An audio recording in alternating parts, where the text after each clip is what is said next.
Okay. Good morning, everyone. My name is Yannis Paleologos with Kathimerini newspaper, and we're here with Rahman, who is the head of Europe for the political consultancy Eurasia. And we're going to talk about risks in Europe in 2019. It promises to be another fun year, I think, for the European project. We have changing of the guard in Brussels. We have the second biggest military and economic power of Europe potentially leaving in a few weeks, who knows? And the continuing battle between the traditional liberal order and the populist insurgents. So I'd like to start with that, if I may, Midge. The upcoming European elections, how much of a threat do they pose to the traditional order, and how much will things change if the insurgents do as well as is expected? Thank you. Thanks, Yanni. So the European elections were Eurasia Group's top risk for 2019, and that's not simply due to what we think will happen in the context of those elections, but more broadly, what's happening across Europe. And I'd point to the weakness in the European Council, the lack of leadership in Germany, concerns over Macron, given what's been happening in France more recently, the economic situation. So I think it's important to contextualize. Specifically in terms of the European elections, there's around 3 or 4 things I think we can say confidently. First thing we can argue is that the two dominant political families, the EPP and the Socialists, are going to experience significant loss.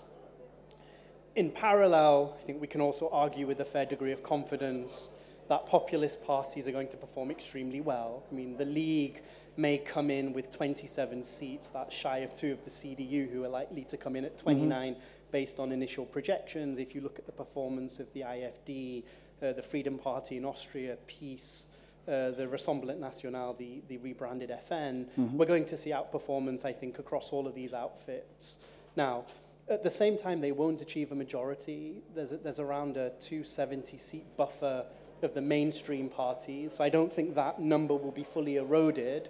And I also don't think you will see the organization of these populist parties into a political family. A coherent... Exactly. So you will see losses of the mainstream parties, gains for the populists, informal organization, tactical cooperation in committees on the plenary floor, but no formal organization. But on the other hand, also the EPP and the Socialists together will no longer probably be able to command a majority, right? Right, so the role of ALDE will also become much more important, I think, for all of the issues going forward. Now, despite the lack of majority, despite the lack of formal organization, I think we believe there will be impact primarily in 2 areas.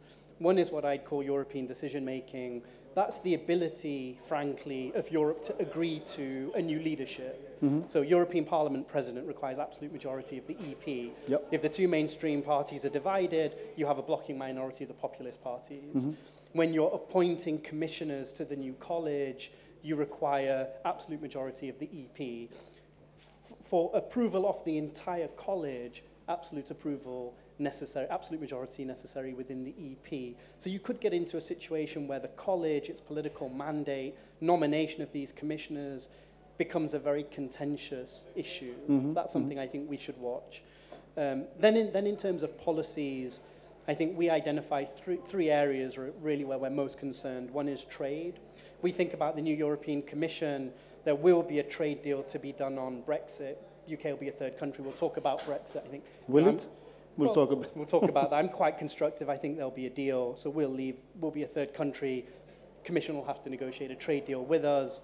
The US, depending on what happens, whether this mini TTIP gets off the ground between ourselves and the US, and under Lisbon, the EP has a veto over trade policy. So that's one area. EU budget is another area where we're quite concerned. There are 4 discrete pieces of legislation necessary to agree to the new EU budget on the multi-annual financial framework. So that's, what will Europe spend over the next 7 years? What are the priorities? That's one area, regulation.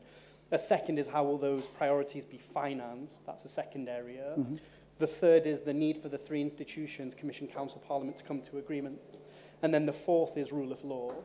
Now, across all of those four areas... And I assume areas, there's also the issue of the missing British contribution. Right, exactly. So that will also be a fairly divisive debate, around 10 billion roughly per annum. Across those four areas, what we see is the EP has a role. In some areas, a bigger role, in some areas, a smaller role, but they have leverage. And this Parliament has played very tough with the Commission and the Council, which means a more populist-leaning Parliament in the future is likely to do so even more. So, you know, people in Brussels are telling me it's unlikely you get agreement on the next EU budget until next summer at the earliest. Right. That has a big impact on all of Europe's priorities if you can't even agree on the financing of those. So things which are already very complicated likely to become much more complicated. Yeah, I think so. Okay. And Yanni, the last point I would make is, so migration is interesting because the European Parliament has no real agency on migration. They have to be consulted, but no formal decision blocking. power. Right. But even in areas where they have to be consulted, the EP has to draw up an opinion, and that opinion has weight, political weight, right? We're not in a world anymore where the Parliament is perceived to be a circus and the Commission and the Council can just override it. We're in a world where the Parliament has agency, so even when it doesn't have formal legislative power afforded to it by the treaty, it still has impact in terms of its opinions. So even in areas like migration where there's no legal way, I think the EP could prove to be a problem. And it's a very contentious politically issue, migration, of course. I'd like to hear more about this, but we are on the clock, so we're moving to Brexit. You said you're constructive, you think there will be a deal. Do you think there will be an extension and we'll get the deal later? And if there were to be no deal, how heavy would the impact be on Europe, given that our topic is risks to Europe? Right, so Brexit is probably, you know, back in the Greek crisis, me, yourself, people like Peter spent all our time working on this. That's unfortunately my life now on Brexit. I probably spend 95% of my time on this. But it's such a fascinating topic, you know. No, it's annoying. No, very, very sad, quite depressing to work on. Look, I think there's going to be a deal. You know, we assign probabilities to these things. My kind of sense now is 65% deal, 20% likelihood that comes with a confirmatory referendum, 45% likelihood it doesn't, 20 or 45, there or thereabouts. With a confirmatory referendum including a Remain option? Yes, exactly. So as a function of Labour's shift to a desire to try and enable a deal as long as it comes contingent with a referendum. Yep. Just to contextualise, Yanni, I think it's important to just get a sense of where we are. So there's a discussion in Brussels. That discussion is being led by Geoffrey Cox, Attorney General, and David Lidington, Donald Tusk, Jean-Claude Juncker, Martin Selmayr.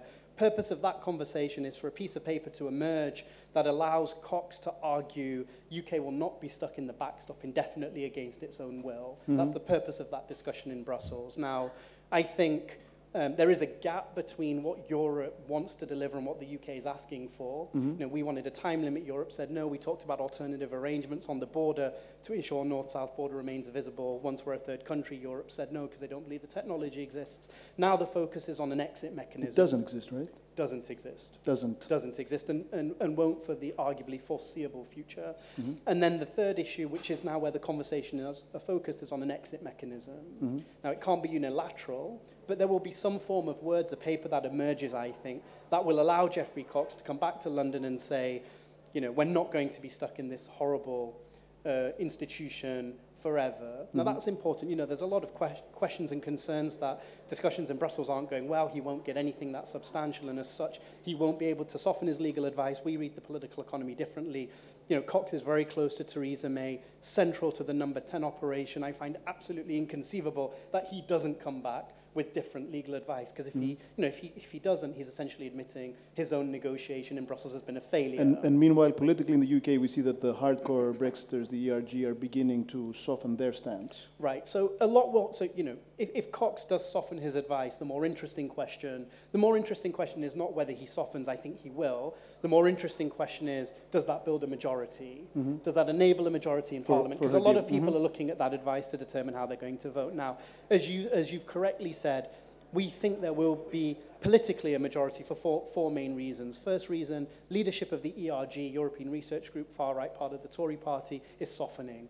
Jacob Rees-Mogg in particular, I think, is trying not to be seen as a wrecker.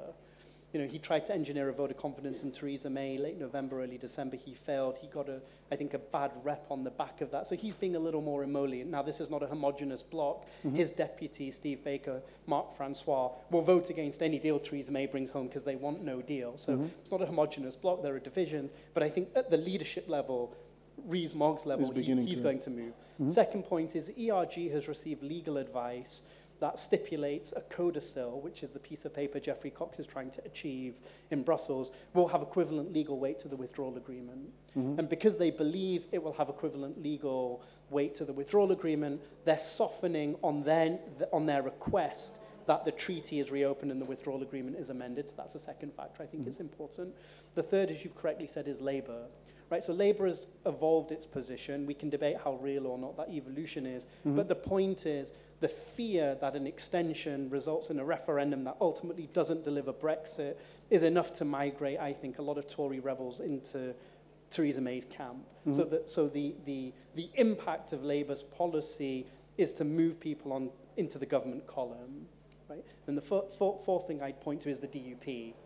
Right, so these 10 provide Theresa, Democratic Unionists. Give her majority. Her majority in the confidence and supply arrangement. They're looking for a ladder to climb down. So they are Brexiteers.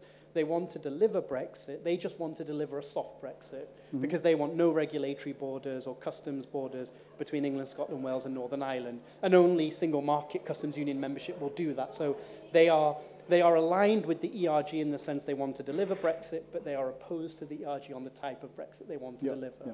On the issue of Ireland. Exactly.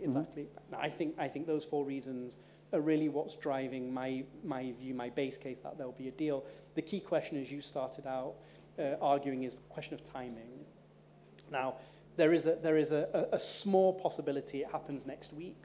Geoffrey Cox could come back with a piece of paper from Brussels. And I think a lot of the papers are arguing discussions in Brussels moving slowly. That's because I think if Number 10 does this, they're not going to want to trail it to the newspapers, even the Tory-leaning ones, because they're going to want to build momentum quickly, and they're going to want the element of surprise. So you could see Cox come back, momentum behind a vote next week. The reason Number 10 and Theresa May would like to do that is because if you do that, there is a small possibility you can deliver Brexit and all of the implementing legislation necessary to do it without extending Article 50. Exactly. So you still meet the 29th of March deadline.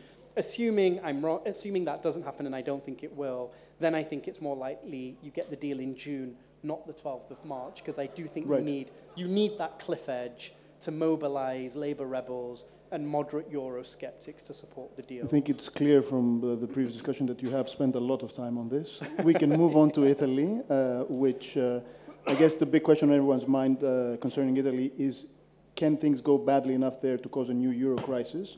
Or does the experience of 2018 show that the bark is worse than the bite, and that at the crucial moments the populist government there will back down and will come to a compromise with Brussels? Right. So I think the way we're thinking about Italy this year is no existential crisis, no euro crisis. It's just a structurally difficult political and economic environment that creates medium-term risks. So economically, what's happening?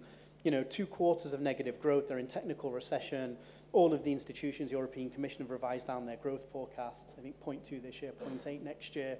And that's creating a difficult fiscal situation because the government has to meet certain targets. They have to consolidate their fiscal position by, I think, 0.6%, which has created a discussion in Brussels around additional savings. You'll remember that dynamic over Greece. Now everybody in Brussels believes Italy needs to find an additional 10 billion. Now that's a problem because it bleeds into the politics. It creates the perfect platform, I think, for the League and for Five Star to bash Brussels in the run-up to the European election. Now, for demanding further painful cuts, exactly, et cetera. Exactly, and both have a reason to do so. That's also somewhat reminiscent. Yeah, and both have an incentive to do so. So it's interesting. When the government was formed, March 2018, the League was the junior partner in the coalition. They've now gone from 17 to 35%. The Five Star have gone from 32 to 25%. Right? So at the national level, you've seen a complete reversal of the dynamic within the coalition. And Salvini emerging as the dominant political player, I'd argue, not only in Italy, but in Europe. That's confirmed by polling at the European level. So for European elections, I think The League is set to achieve around 30%. Right-wing parties combined around 45%. Five-star, if they're lucky, they'll get 25. It looks low. It looks as though they may get 20, and that's the pain threshold for Di Maio, where I think a lot of the grassroots in Five-star will begin to challenge his own leadership. Right. I think there's also data point from recent regional elections in Abruzzo, so in the south. Five-star, historical stronghold went from strong in the south. Went from 40 to 20%.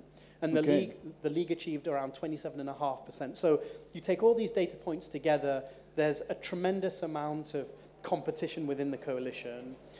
Now, it's creating a degree of schizophrenia, right? Five-star is both invested in the alliance because if there's an early election, they're screwed, but at the same time, is competing with the League to try and get its polling numbers back up. So they're mimicking the League's position on migration, anti-Europe, anti-France, which is the more recent situation that's emerged.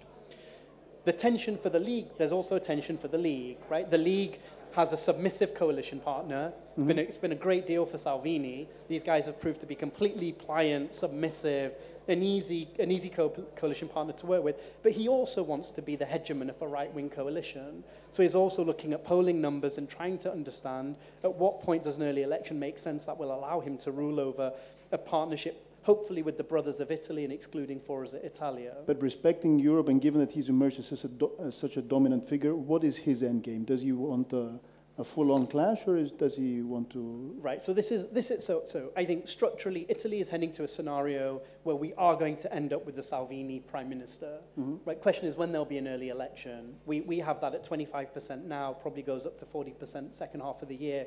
If there is an exceptional performance of Salvini, so outperforms even exceptional polling at the moment, there's a chance he'll move that early election forward. But Italy is moving to a scenario where we're going to have the League on top of a right-wing government. May happen this year, may happen next year. Structurally, that's where it's going. So whether you think that's a good or a bad thing depends on your perception of Salvini. Now, for economic policy, many people argue this would be a more coherent government. So at the margin may actually be better. Part of the problem with League and Five-Star is they have different competing ideologies, so they even come to economic policy with competing perspectives. If it's just a right-wing government, maybe it'll be a bit more sensible. However, for the Europe question, it's obviously a concern. Salvini is perceived to be a fascist by many in Brussels. I think and beyond. And beyond. And I think, he is like Orban. He's Orban-esque in that he is intellectual and he has a vision. And I think ultimately his vision, and I think it's a marathon. It's not a sprint. It's a long-term game. Is to demonstrate that Europe is incapable of delivering solutions. So it's about undermining the legitimacy of these institutions at the European level over time. You do it on migration. You do it over fiscal policy. Maybe they do it over the EU budget. They do it over trade policy. And at some point, there's a narrative that says Europe is simply incapable of delivering. Now that's a long-term argument. I think Salvini seeks to make with his base. He's sitting on a political party that ultimately values membership of the Euro, values membership of the EU. So he's got a lot of convincing to do. The question is, can he develop a narrative over the long term that does it? That's what I think his game is. Whether he's successful or not is probably a different and more difficult question to answer. But that's where I think Italy's going. All right. I see we have about 4 minutes left, so I'm going to turn to our last topic, which is the project to strengthen the euro and the ability of France and Germany to cooperate in that direction. We heard Jean Pisani-Ferry in the previous panel say that he was quite disappointed at the outcome of the discussions so far. What's your take? Yeah, so I think so a lot hangs on what's happening in France and also what's happening in Germany. I think so. I'll answer the question about Franco-German cooperation and where is the new Europe going to go after. I think in France, just very, very quickly, important to say, Macron was thought to be down and out. I think that was clearly a premature call. Yep. Gilets jaunes, they've gone from around 245,000 in the first weeks of November, December to around 43,000 after 15 weeks of protests. So they are not going anywhere, but they're also not going anywhere, if you understand what I mean. And we're seeing more and more of an ugly side to them as well, anti-Semitic. Exactly. So they're more fragmented. There's a question about whether or not they can organize, they can get a list together for the European election. They're there, but Macron's counter-response, the great debate, which was widely ridiculed at the time, has actually really delivered for him. There are up to, I believe, there will be 6,000 meetings prior to the end of March. And, you know, Macron will turn up at these things and just, you know, he will just go on until the audience are exhausted. He's good at going on. And he's effective at doing it. Yeah. So what we're seeing then is La République En Marche overtake Le Pen's party in the context of European elections. And the sense, I think, that these polls in Europe in the summer may now deliver something of a midterm coup for the Macron team that they weren't expecting. So that gives Macron a bit more agency at the European level. Now, and on the German side? Right, so what can he do with the agency? I don't think he can do a lot, that's the problem. And part of the reason he can't do a lot is Germany's going through a slow motion leadership transition from Merkel to AKK, but there's also bigger risks in the context of the Grand Coalition, and that's primarily to do with the SPD.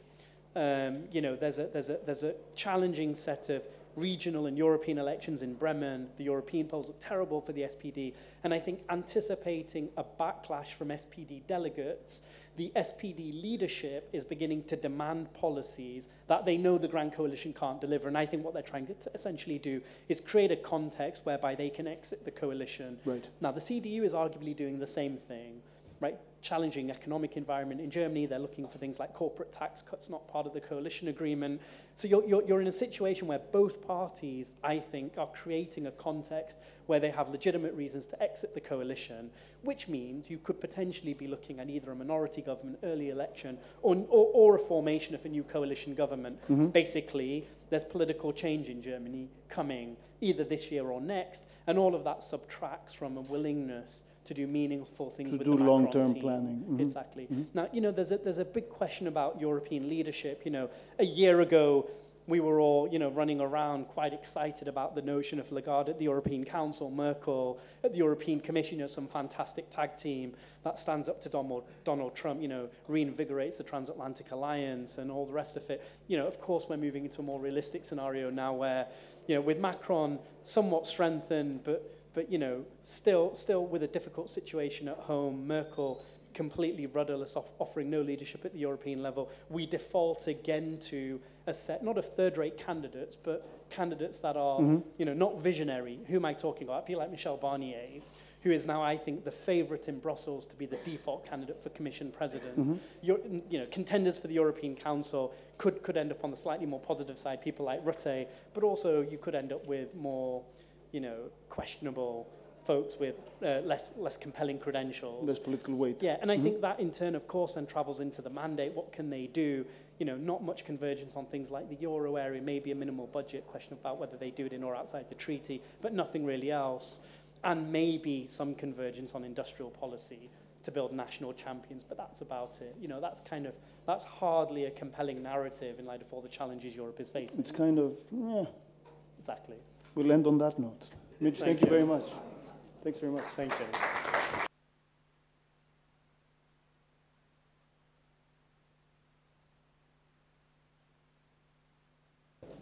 Καλημέρα.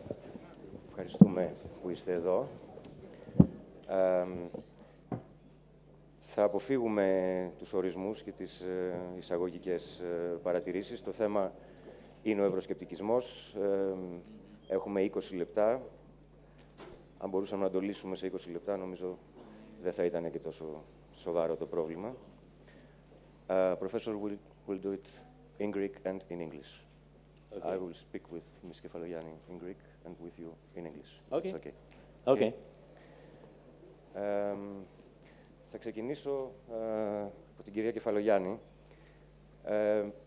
Να καταλάβουμε τον ευρωσκεπτικισμό είναι το θέμα. Κατ' εμέ πρέπει να δούμε ποιος πρέπει να καταλάβει τον ευρωσκεπτικισμό. Όσο η Ευρώπη κουνάει τα δάχτυλα στους πολίτες, νομίζω ότι το πρόβλημα βαθαίνει και γίνεται πολύ σοβαρότερο. Ίσως κάπου αλλού κάποιοι πρέπει να καταλάβουν κάποια άλλα πράγματα. Θα ήθελα την άποψή σας. Καλημέρα. Χαίρομαι ιδιαίτερα που βρίσκομαι σε αυτό το πάνελ με τον καθηγητή τον Ούγκο Παγκάνο και ευχαριστώ, κυρία Κοβέ, που μου δώσατε την πρώτη ερώτηση. Είπατε ότι θέλετε να αποφύγουμε τους ορισμούς, όμως θεωρώ σημαντικό να είμαστε στην ίδια σελίδα για το ποιο είναι το ζητούμενο. Άρα δεν θα μείνω στον ορισμό, αλλά θα μου δώσετε την ευκαιρία να θυμίσω ότι ο όρος ευρωσκεπτικισμός και η τάση αυτή γεννήθηκε στα μέσα της δεκαετίας του 80 στην Μεγάλη Βρετανία. Την εποχή εκείνη που πρωθυπουργός ήταν η Μάργαρετ Θάτσερ και εκφράστηκε ως μία, αν θέλετε, πιο πολύ βρετανική τάση που έφτασε να είναι συνώνυμη μιας στάσης που ήταν πιο επιφυλακτική για την ευρωπαϊκή ολοκλήρωση. Στα χρόνια ξεφύγαμε από το να είναι μια σκέψη της Μεγάλης Βρετανίας αποκλειστικά και εκφράστηκε αυτό και από άλλα κράτη-μέλη και θα έλεγα ότι το είδαμε να εκφράζεται τόσο από πολιτικούς και από ανθρώπους οι οποίοι ήταν στην ακροδεξιά, όσο και στην ακροαριστερά. Δηλαδή, είδαμε και εκείνους οι οποίοι ήταν πολύ πιο κοντά στο να πιστεύουν ότι τα εθνικά κράτη θα έπρεπε να παραμείνουν ως έχουν, άρα εκείνοι που έκαναν focus στα θέματα πιο πολύ της ταυτότητας και το ποιοι είμαστε. Και βεβαίως υπάρχουν και οι τάσεις από άκρα αριστερά, αυτοί δηλαδή που είναι κατά της όποιας λογικής ότι η ευρωπαϊκή ολοκλήρωση είναι κάτι που μας έρχεται από νεοφιλελεύθερες πρακτικές και πολιτικές. Και εκεί είδαμε επίσης ότι υπάρχουν αυτοί που είναι οι πιο soft και οι πιο hard ευρωσκεπτικιστές. Δηλαδή, είδαμε τάσεις που από τη μία έβλεπαν με μια επιφύλαξη την ευρωπαϊκή ολοκλήρωση, απ' την άλλη όμως είδαμε και τάσεις που φτάνανε ακόμα σε βήματα ακόμα πιο, αν θέλετε, σκληρά, μέχρι δηλαδή και την απόλυτη καταδίκη της ευρωπαϊκής ιδέας. Άρα, επειδή είδαμε και στο παρελθόν λαοί με δημοψηφίσματα να απορρίπτουν, αν θέλετε, την περαιτέρω ευρωπαϊκή ολοκλήρωση. Το είδαμε αυτό με την απόρριψη τότε του Ευρωπαϊκού Συντάγματος από τους Γάλλους και από τους Ολλανδούς. Όμως, σήμερα είναι η πρώτη φορά που έχουμε απόρριψη της συμμετοχής στην Ευρώπη. Το Brexit, δηλαδή, έρχεται και είναι ένα πλέον δομικό θέμα για την Ευρώπη. Γιατί ένας λαός αποφάσισε ότι δεν θέλει να συμμετέχει καθόλου στην ευρωπαϊκή οικογένεια. Άρα δεν έχουμε να μιλήσουμε μόνο για το πώς πηγαίνουμε προς την ευρωπαϊκή ολοκλήρωση. Εδώ έχουμε πλέον να έρθουμε να μιλήσουμε για δομικά ζητήματα. Και γι' αυτό και θεωρώ πολύ σημαντικό να επιστρέψουμε και λίγο στην ιδέα, την κύρια ιδέα γιατί φτιάχτηκε το ευρωπαϊκό οικοδόμημα, που πιστεύω ότι ειδικά οι νεότεροι, θεωρώντας δεδομένα πολλά πράγματα, δεν το έχουμε καν αντιληφθεί. Το λέω αυτό γιατί θεωρώ και την συγκυρία εξαιρετικά κρίσιμη. Νομίζω ότι οι ευρωεκλογές του 2019 που έχουμε μπροστά μας ενδεχομένως θα είναι οι πιο κρίσιμες ευρωεκλογές από στην ιστορία της Ευρώπης.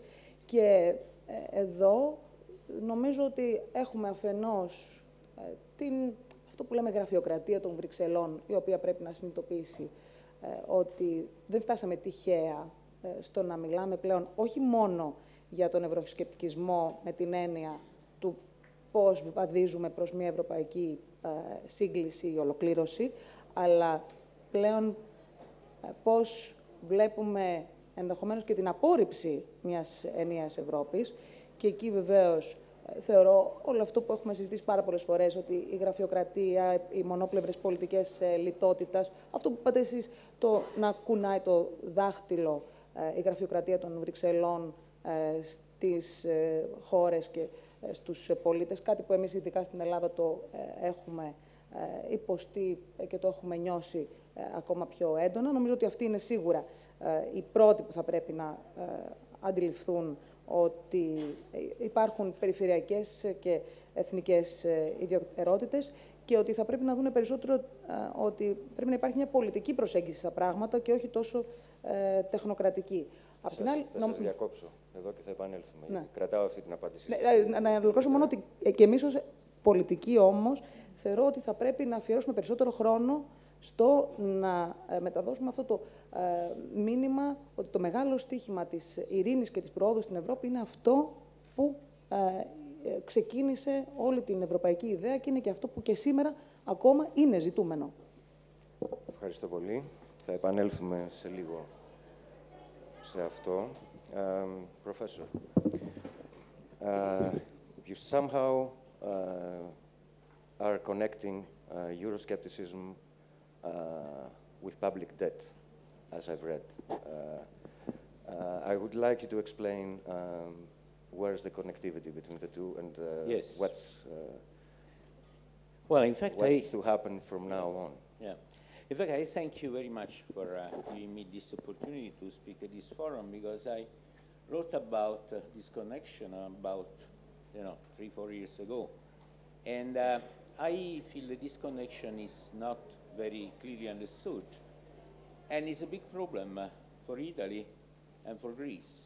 I have also some Greek blood in my veins, so I have strong feelings that this thing is very important for our two countries. It's a technical problem, but I think it's very, very important. Now, think of the type of immigration that you may have when, for instance, you mechanize agriculture. There is a lot of supply of labor, a lot of people tend to go abroad, and the fact that people have got opportunities abroad, in a way, is a good thing. But what is more important is that this process sooner or later comes to an end, because people go away, the conditions of the people who stay improve, and at a certain point, they may stop immigrating. So the outflow of immigration, in this case, is decreasing immigration.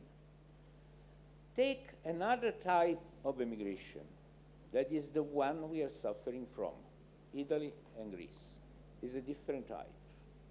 It is not really driven by a problem like this, but it is really driven by the fact that we have integrated in Europe, and in this Europe we happen to be two countries with a very high debt.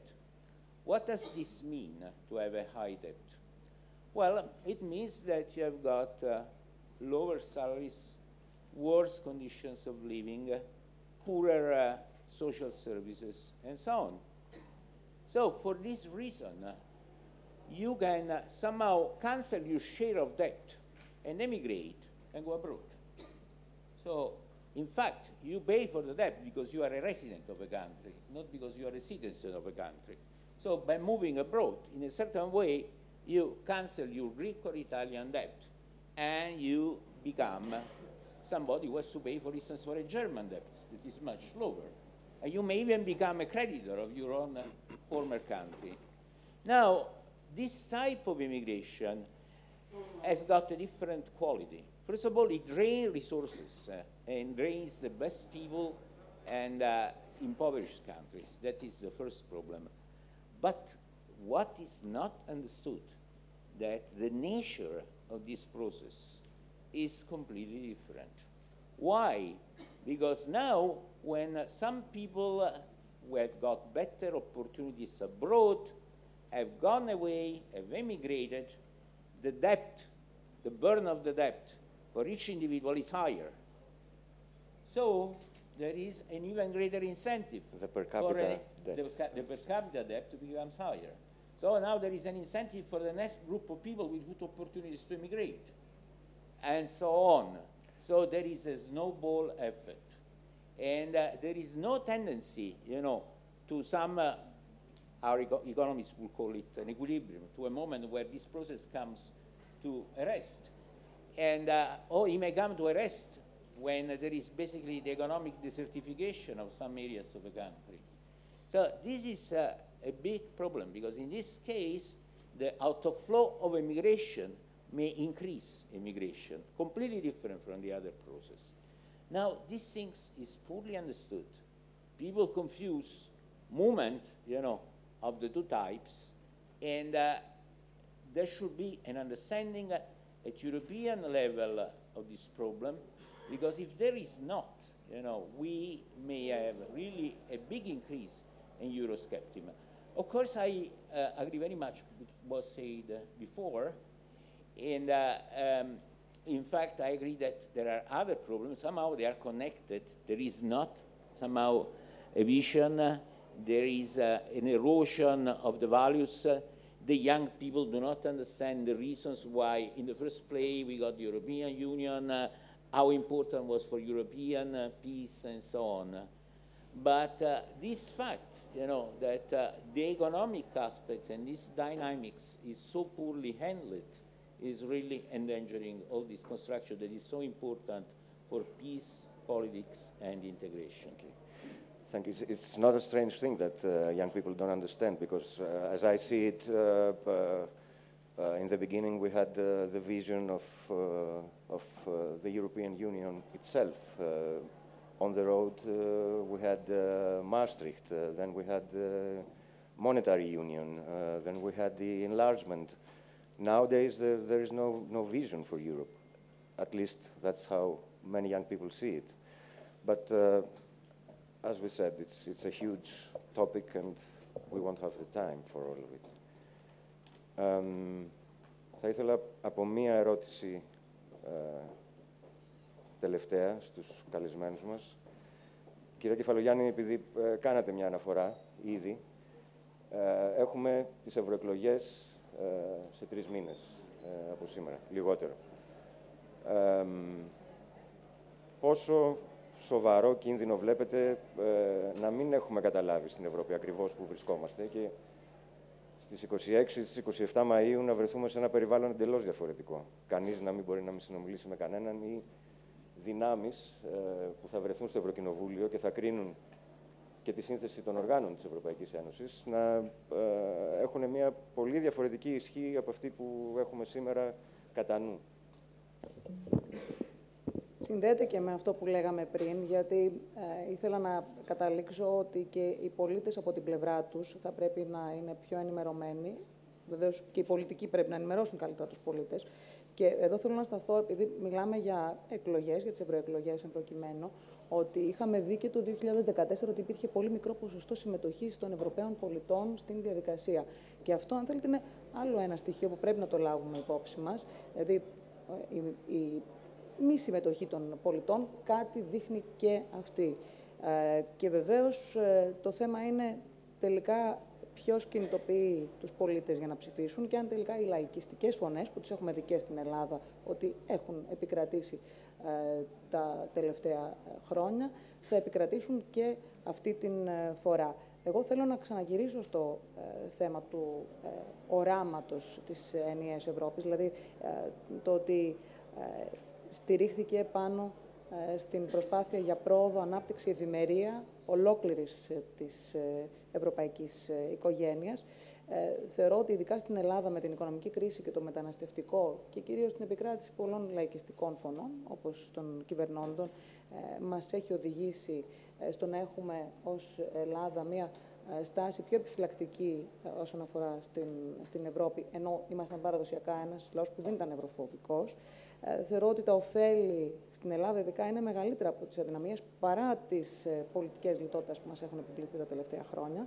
Και νομίζω ότι στην πορεία προς τις ευρωεκλογές, που δυστυχώς πλέον τελειώνει ο χρόνος και δεν έχουμε τόσο πολύ περιθώριο μπροστά μας για να πούμε ότι μπορεί να αναστραφεί μια πορεία που την βλέπουμε δυστυχώς μπροστά στα μάτια μας να εξελίσσεται, θα μπορούσα να πω ότι υπάρχουν οι προκλήσεις του να ξαναμιλήσουμε για το όραμα της Ευρώπης, για το πώς θα στηριχθεί η μεσαία τάξη, για το πώς θα κρατήσουμε το κεκτημένο του κοινωνικού κράτους και θα εξασφαλίσουμε περισσότερη δημοκρατία και πώς, ειδικά για το μεταναστευτικό, θα υπάρχει μια λύση καταμερισμού των βαρών μεταξύ των κρατών μελών. Άρα θεωρώ η μεγαλύτερη πρόκληση ότι είναι το θέμα της ηγεσίας και ότι αυτή τη στιγμή δεν εκφράζεται στην Ευρώπη μια φωνή ηγετική η οποία να μπορεί να αναστρέψει αυτό που βλέπουμε να επικρατεί από τις φωνές του λαϊκισμού και από τους ακραίους εκείνους που στα ρεύματα που μίλησα στην αρχή κλείνουν προς αυτό το ευρωφοβικό και απόρριψη της Ευρώπης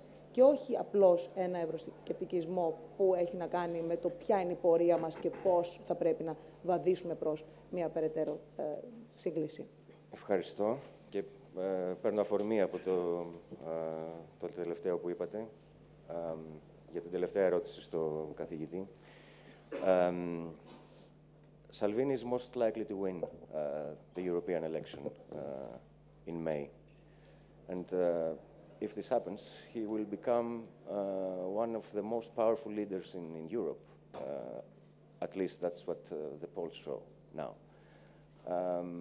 How do you see Italy in Europe with Salvini winning the election after May 26? Well, of course, it's not easy to make a prediction. Certainly, Salvini will become stronger.